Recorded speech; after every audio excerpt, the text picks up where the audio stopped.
little chatterbox, the one with pretty auburn locks. Whom do you see? It's little Orphan Annie. She and Sandy make a pair, they never seem to have a care.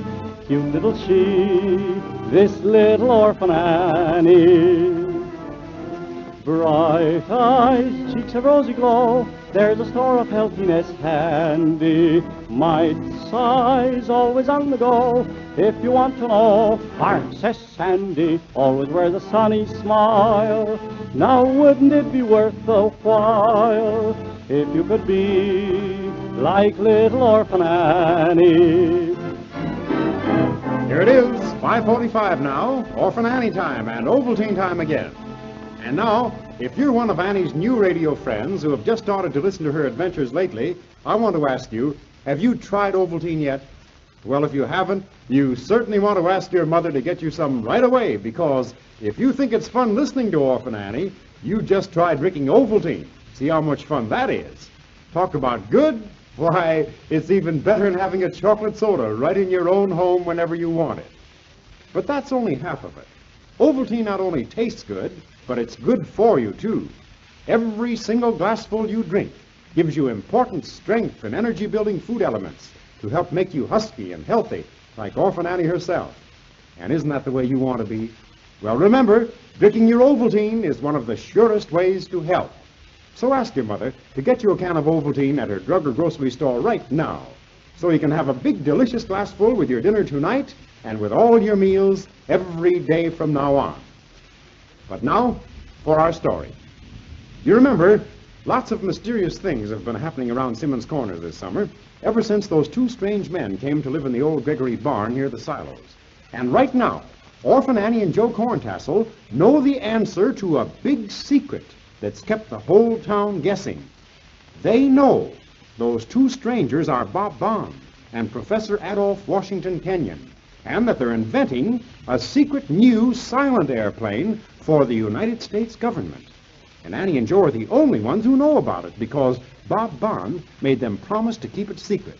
But then, just lately, a mysterious foreigner, Mr. Nicholson, came to Simmons Corners. Bob Bond says he's a spy from a foreign government trying to steal the plans of our new plane. And then Annie and Joe found out that Mr. Nicholson keeps guns in his house. And the next thing we knew, we heard that Nicholson is suspected of poisoning Bob Bond's watchdog, Blood. But let's see what Annie's doing now. Last time, Bond was telling Annie and Joe the story of the Wright brothers and the invention of the first airplane. And here it is the next day, and we find Annie and Joe just out of school racing each other for the Gregory barn to hear the rest of that story. And listen, Joe's talking. Come on, Annie. I'm going to beat you. Is that so? You bet it's so. Unless you get the lead out of your feet in an awful hurry. Don't you worry about the lead in my feet, Joe. We've been running a long ways. I've just been saving myself. Well, there's no need in saving yourself any longer. We're almost there. Yeah, and I'm coming. Gosh, I thought you were all in, Annie. No, sir. In a long race, it's the one who goes easy at the start who's most likely to win. Shucks, I guess it is. Wait a minute, Annie. Slow down. Slow down. All right, Joe. Next time, remember on a long race, not to wear yourself out at the start. You bet I will. Wait a minute, Joe. Slow down. That's Blood barking. It sure is. And here he comes. We don't want to be running like this. He might get excited and not know us. Stop, Joe. Stop. All right. Here, Blood. Here, Blood. Feet-bitten lizards is just us, Blood. You know Annie and Joe. Shucks, I'll say he knows us. Look at him wag his tail. Gosh, I'll bet we're just about the only people in Simmons Corners who can come up to like this without getting bitten. I wouldn't wonder, Joe. Blood's a mighty good watchdog. Aren't you, old boy? I'll say he is. He keeps Professor Kenyon's plane in that barn just about as secret as anything could keep it. Yeah, and he will keep it secret, too, if folks let him. Won't you, Blood? What do you mean, Annie? Well, you're not forgetting what Mr. Bond said about somebody trying to poison the dog, are you, Joe? Gosh, I was forgetting it. Of all the dirty tricks, the worst is to harm a poor dog. It sure is, Joe. But I guess that man Nicholson wouldn't stop at anything to get what he wanted. He's mighty smooth, and There you are. Well, I wondered what Blood was barking about. Hello, Mr. Bond. Come on over. We're coming. You bet. Come on, Annie. Don't worry, I won't be behind. Well, somehow I thought you'd both be over this afternoon. Suffering sunfish, Mr. Bond, you knew we would. Didn't you promise to go on telling us about the Wright brothers? I do remember saying something like that. Come in, come in. Blood, you stay out there and keep watch. Understand? Good dog. Come in and I'll shut the door. So, you remembered about the Wright brothers, eh? Did we? Shucks, all during my geography lesson today, I was seeing airplanes flying across my map of the United States. And that's exactly what airplanes are doing, Joe. Flying across the map of the United States at all hours, day and night in all directions, carrying the mail and uniting our whole country in a network of airlines, just as it's already united by a series of railroads. Gosh, I never looked at aviation like that before. That's what it amounts to now. A great new method of transportation, faster than the wind, that is becoming safer day by day as radio guide beacons and rays are perfected and landing fields spread across the country.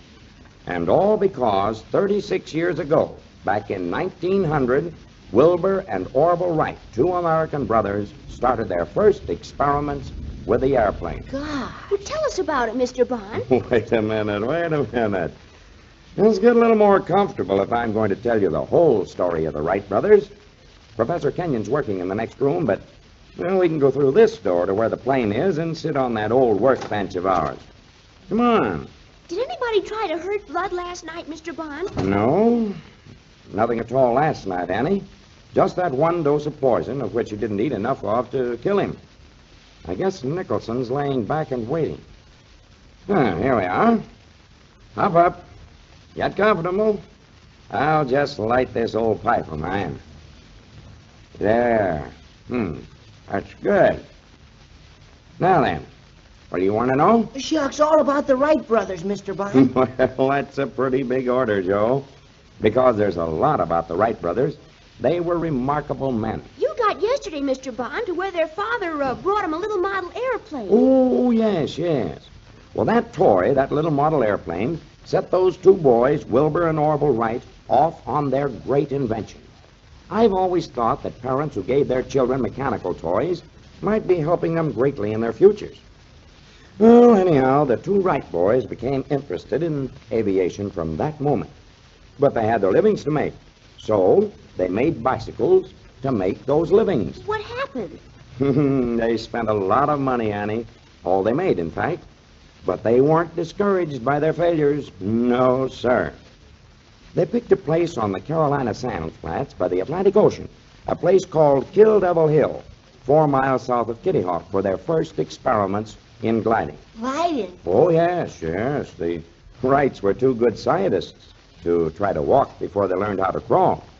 They wanted to know all there was to know about the air before they tried to fly in it. So, for a whole year, they sent up different kinds of kites and experimented with them, learning everything they could. Then, the next year, 1901, they tried gliders, planes built to carry a man merely on the current of the wind and without power. It was during these experiments that they learned how to curve the surface of their planes so they would sustain them better in the air. And then what happened? Well, then, after 3 years of experimenting, they were ready for the great test. They built a plane with a motor in it and propeller, a power plane. A plane they hoped would be able to lift a man from the ground with its own force. And did it? Oh, not so fast, Joe. The Wright brothers weren't in such a hurry. Remember, they spent 3 years before they even got to this power plane. And a queer sort of plane it was, judged by the planes of today. A biplane. That means it had two planes, one built over the other. And there was no place for the operator to sit. He had to lie on a sort of a platform, flat on his face. Gosh. But the Wright brothers built it, carefully and by themselves, and then took it to pieces to Kitty Hawk, where they assembled it. Now, Kitty Hawk, with its sand dunes, is a lonesome place. There's nothing but sand and the sea there. Sand and the sea and the sky and a wind that always blows. But there, on those lonesome sand dunes, Orville Wright, son of an American minister, was the first man in the whole world who ever soared into the air in a plane powered by a motor. Leaping lizards. He actually did it, Mr. Bond? Yes, he actually did it, Annie. on a cold, wind-blown day, the 17th of December, 1903. Only 5 people besides his brother Wilbur saw the flight, and these were mostly Coast Guards from the Atlantic. But the plane did soar into the air, though it only stayed in the air for 12 seconds. But history had been made. History that was and is to change man's whole means of transportation. For on that December day, 33 years ago, man first succeeded in conquering the air in a machine that lifted itself with its own power. Gosh, that's pretty wonderful. Wonderful? Why, Joe, it's the greatest thing that's happened on this earth in the last 100 years. That little flight of Orville Wright's at Kitty Hawk. It meant that man had conquered the last element, the air. It's pretty exciting, all right. What happened after that, Mr. Bond? Well, after that first flight, the Wright brothers would... Listen to what, Joe? Don't you hear? Isn't that blood barking? Say, that is blood. Wait till I have a look out this window. What's up, Mr. Bond? I don't know. I can't see anything yet. Boy, he's sure barking at somebody. Just listen to him. Leaping lizards, what's happened? That was a gun. Somebody shot Blood. Come on. Gosh, come on, Annie. You bet I'm coming. If anybody's killed Blood, I'll... Gosh, he's not killed. Listen to him howl. Hurry, Mr. Bond. Oh, this lock stuck. It's stuck. There it is. Here, Blood. Here, Blood. Joe, look, over there, just going into the woods. I don't see anything, Annie. Well, I did. Well, good old Blood. What's the matter, boy? What is it? Suffering sunfish, Mr. Bond. He has been shot. Look at his front leg there. Let me see, boy. Let me see now. I'm not going to hurt you. That's a bullet wound, all right. Lucky it didn't hit the bone. It went through the flesh and muscles here. Oh, I'm sorry. I didn't mean to hurt you, Blood. Sore, eh? Well, we'll get you fixed up in no time at all. Though I guess you'll have to stay inside for a while. What a mean trick to shoot a dog. It is, and if I get my hands on the man that did it, I saw the man, Mr. Bond. You did, Annie? When? Where? Just as we ran out of the door. I happened to look off there towards the woods, and I saw a man just disappearing into those red sumac bushes. Who was it, Annie? That's just it. I can't say for sure. I'm not positive. I didn't get a good enough look. But he sure looked like just one man, and that's Nicholson. Well, what do you know about that? Blood has been shot, and the man who shot him looks like Nicholson. Only Annie can't say for certain because she didn't get a good enough look to be sure it was Nicholson. But someone is certainly trying to get rid of Bob Bond's watchdog. What do you suppose he'll try to do next? And by the way, have you ever noticed that whenever there's something exciting to be done, it seems there's just nothing that can stop our Annie?